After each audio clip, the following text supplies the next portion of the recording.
ఇది జీలకర్ర బెల్లం. ఇవి రెండు వేరు చేయలేనంతగా కలిసిపోతాయి. పెళ్లి తర్వాత భార్యాభర్తలు కూడా జీవితాంతం అలా కలిసి ఉండాలని ఇవి తలపై పెట్టిస్తుంది.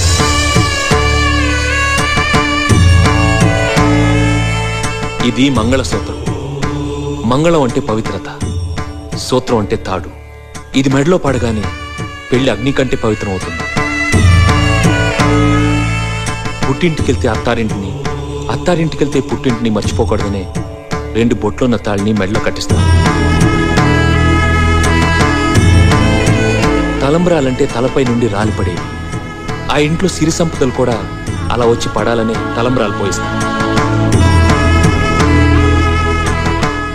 7 అడుగుల్లో ప్రతి అడుగుకి ఒక అర్థం ఉంది.